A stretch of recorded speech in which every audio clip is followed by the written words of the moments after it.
Given the battle of 10 kings, where King Sudas defeated 10, more than 10 united, not tribes. We were not ragtag tribals. We were clans. These were not tribes. Wikipedia once again writes of Aryan tribe, Indo-Aryan tribes.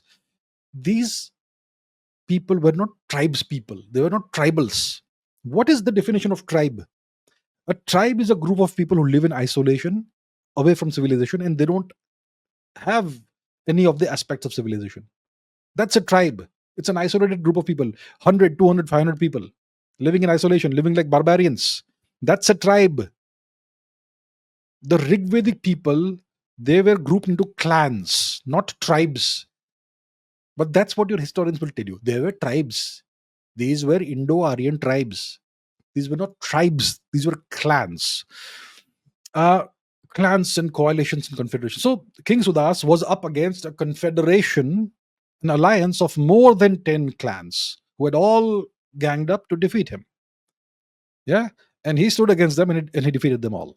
And he praised Lord Indra for what happened, because he was able to breach a dam and drown a lot of his opponents. And that's how Bharat was united.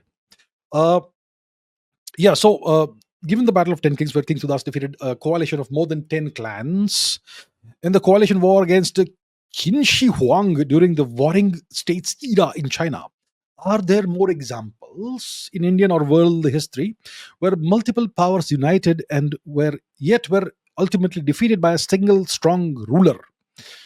Yes. What happened? I mean, do we have examples like this? The Battle of the 10 Kings is like the victory of the underdog. King Sudas against a coalition of more than 10 clans, numerically far superior to him. And yet, through his military strategy and acumen, he's able to defeat them.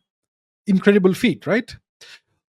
Are there other examples? So one example is Qin Shi Huang, the Chinese, essentially the unifier of China. The unification of China happened around 200 something BC, and he defeated a bunch of other a coalition of the Chu, the Qi, the Yan, the Xing, the Shang, whatever, Zhao, Wei, Han, all these various groups. They had formed an alliance, a confederation to fight him, but he defeated them. And that's how he was able to essentially unify, the first ever unification of China. Do we have other examples of that? Well, I can think of a couple. One example is, recent, Second World War, Adolf Hitler.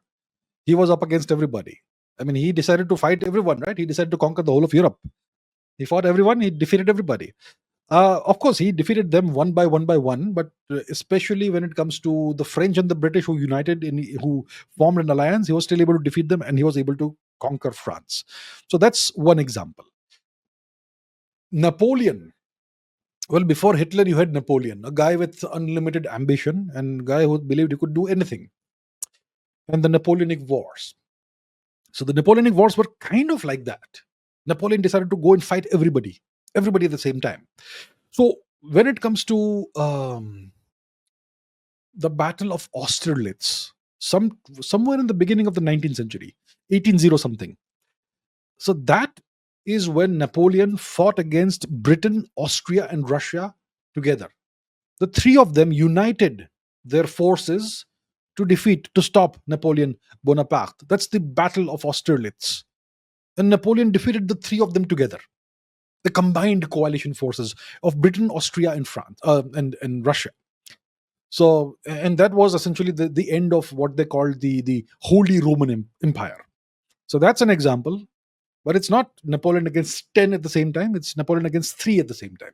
So it's not as great as what King Sudas achieved. And then obviously another example is Genghis Khan. Genghis Khan, when he was in his teens and when he was growing up and when he was in his 20s and 30s, Mongolia was a bunch of different tribes.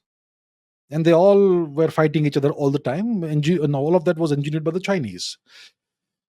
And eventually, when Genghis Khan became, when he was still called Temujin, and he became a significant force in Mongolia, then various tribes came together and formed a coalition against him.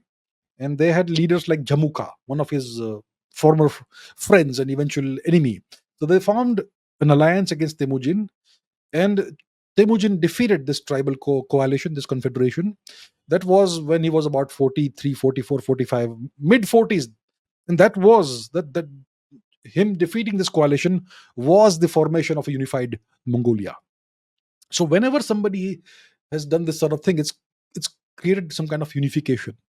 So King Sudas defeated this alliance of 10, more than 10 clans. He unified Bharat, and that's the beginning of the of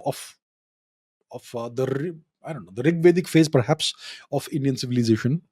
And Genghis Khan defeated this tribal confederation. That was the formation of Mongolia as the unified entity. So you have some examples in history, but I can't think of any example that kind of rivals what Sudas did.